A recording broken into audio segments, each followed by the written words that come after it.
Hi guys, it's Amy. I'm here today to do my belated August wrap-up video.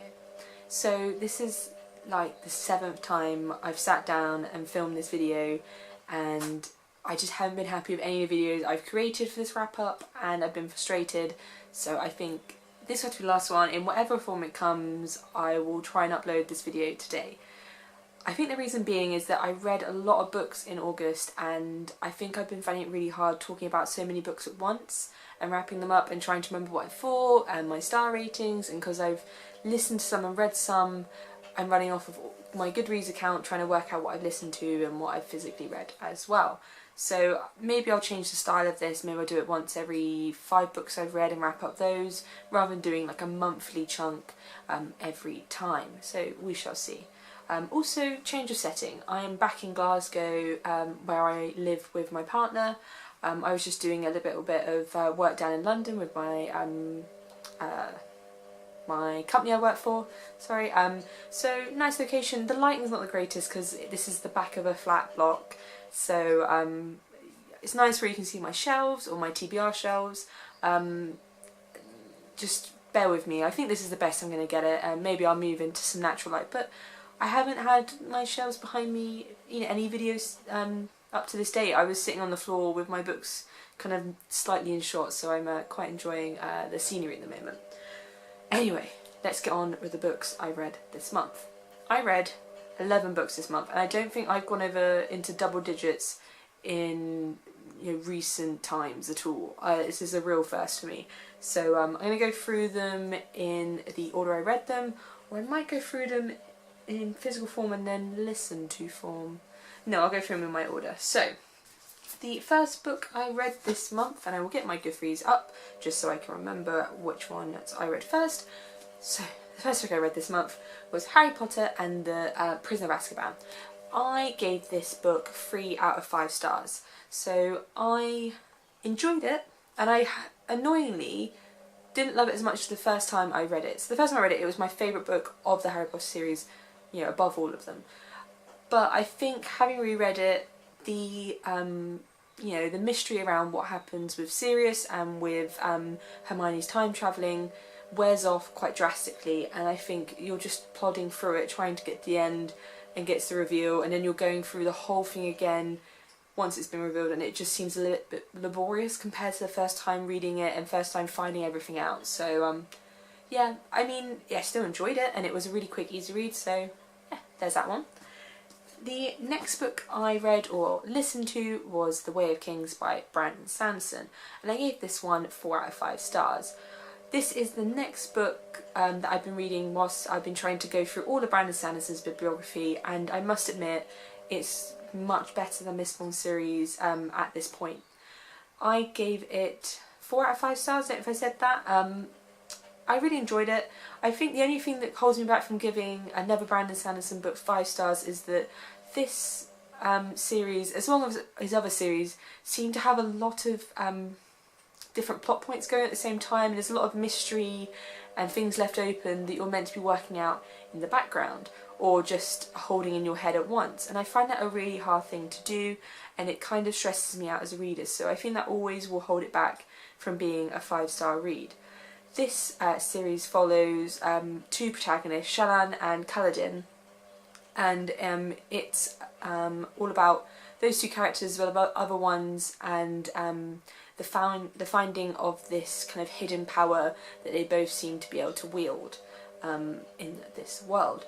It's really interesting, and I am enjoying it a lot. I'm looking forward to the second book, and I am listening to it at the moment, and I do think this one is a slightly more accomplished book than the first one, or maybe it's because I'm seeing more Shallan and she's my favourite character out of the 2, so we shall see. The next book on my list that I read was this one, which is Weird Sisters by Terry Pratchett, and I gave this book 5 out of 5 stars. I adored this new little mini-series in the Discworld overall series. So I don't know if anyone else has read Terry Pratchett watching this video, but he has the Discworld, which is a whole world, and then he has a lot of different kind of subset series which we follow in like different avenues, as it were. So this one starts a new one, and I think this is to do all with witches. So you're following Granny Weatherwax and her 2 witch companions as they try and put the dead king's son back on the throne, because the uncle is playing mischief as king. And it's hilarious, and it's great to read these new characters, because I love Granny Weatherwax. She's such a great character to read. So that was that. The next book I read, or I listened to, was The Couple Next Door by Shari LaPena, I think it's called. This was a 3 out of 5 star read. I don't really have much to say about it, just because it's a thriller and I didn't think much of the twist. Not a shock, because there's always a twist with thrillers. So yeah, I just didn't find it as interesting as I thought I could, because it got quite a lot of hype, but I don't think it's the genre for me. I mean, I'll keep plugging away at it and see how I go, but I really don't think, you know, I'll read much more in the future in this genre. The next book I read was this one, if I can get it in shot. Ernst Junger's Storm of Steel, and I gave this one 4 out of 5 stars. This is all about Ernst Junger's time in World War I on the German side of the trenches, and it's really interesting and harrowing to see it from this different point of view. He does see things in quite a human way, so it's not that he is romanticising the war, as I previously thought so from some of the reviews I read.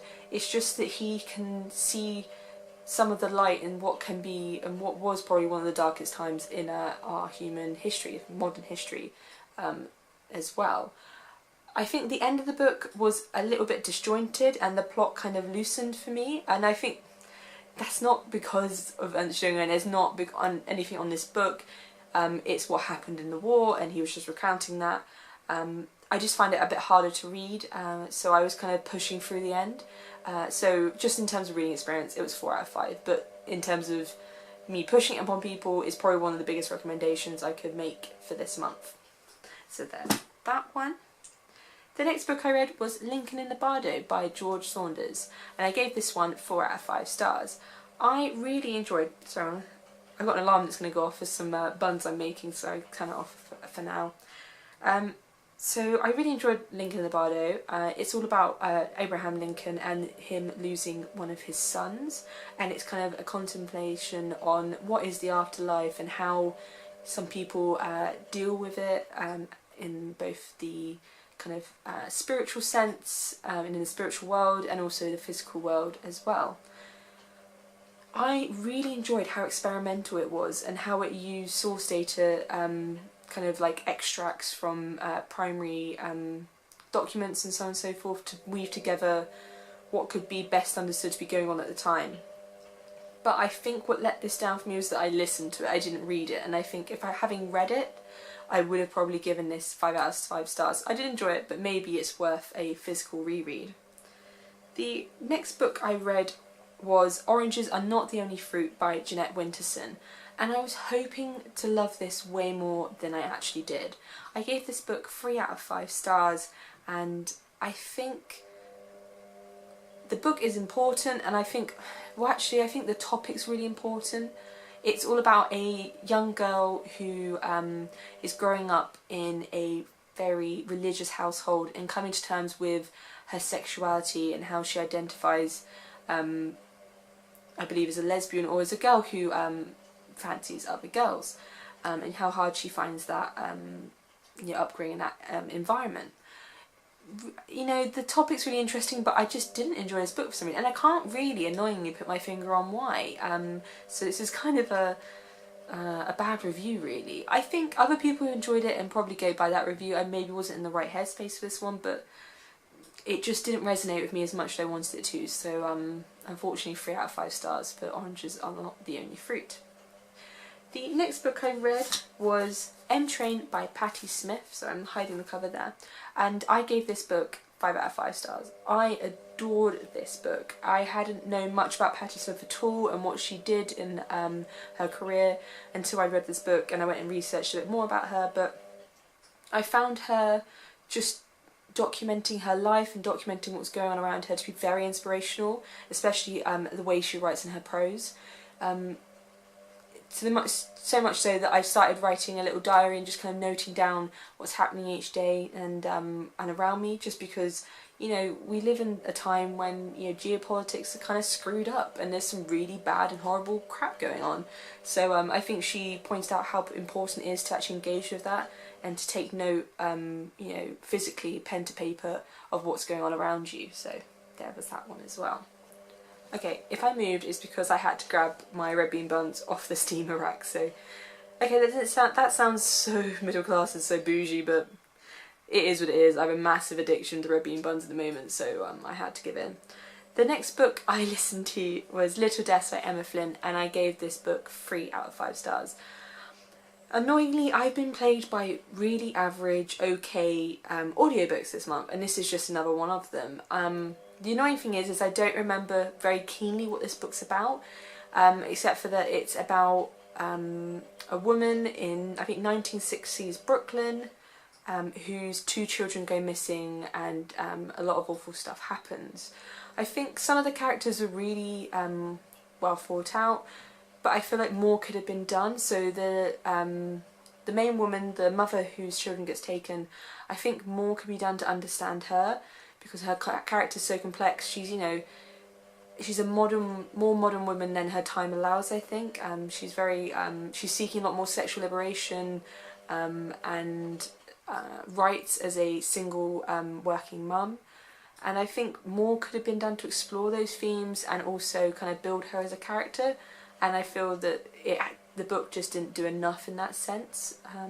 The end was really interesting, and then kind of what you realise what happened at the end, and that was quite harrowing and quite kind of quite a shock to me. I didn't see it coming. So yeah, it was enjoyable. It was 3 out of 5 stars, but yeah, nothing more than that really. The next book I read was The Penelope App by Margaret Atwood. This is a retelling of the Odyssey by Homer from Penelope's point of view, who is Odysseus's wife. You don't have to have read the Odyssey before going into this book, and I was a bit worried that that wasn't going to be the case. But Atwood cleverly lets you know what the Odyssey is all about and how this relates to it in a way that doesn't feel like she's spoon feeding you. So I really, really loved the book for that. It was only a slight read, and it was, you know, easily digestible. So I think, although enjoyable, I didn't like fall in love with this book. So you know, I gave it 3 out of 5 stars. I did enjoy it and I would recommend it, but I don't think it can get much more than that because it didn't have more of an impact than other books I've read this month. And I think the last book, I'm going off my, if you're guessing what I'm doing, I'm on Goodreads at the moment just because it's hard remembering what I read from quite a while ago. The last book I read was The Royal Assassin by Robin Hobb, and this is the second book in the Farseer trilogy. I adored this book, so I gave this one 5 out of 5 stars, and I have already I've already picked up The Assassin's Quest, I believe it is. Sorry, it's on my little book stand here, and I'm raring to go with that one. I've said this time and time again, I am adoring these books, and I'm just so glad that I had the rest of her bibliography to go through from this point. I can't really talk much about plot because obviously it ruins what went on in the first one, but suffice to say, it just continues to get better, these books. Fitz grows up, and obviously we watch him grow and mature in some ways and not in others, because he's kind of going through like angsty teenager time, so mature's an odd thing to say for a teenager, but you get me. And a lot more stuff happened, and you know, you get to really, really fall in love and care about some of the characters in these books, and it's really lovely to watch their stories progress. So I'm highly, highly recommending this series to everyone, and I'm really looking forward to reading the last book in this trilogy. So that is my recording of my August wrap-up. I read 11 books this month, and it was quite a good reading month, but I think my audiobook selections were quite poor this month. I didn't have many kind of standout ones, so hopefully September is a little bit of a pace change, and I can read and listen to some really, really great books. So until next time, guys, and until my next kind of wrap up in whatever form it may come, I will see you then. Bye.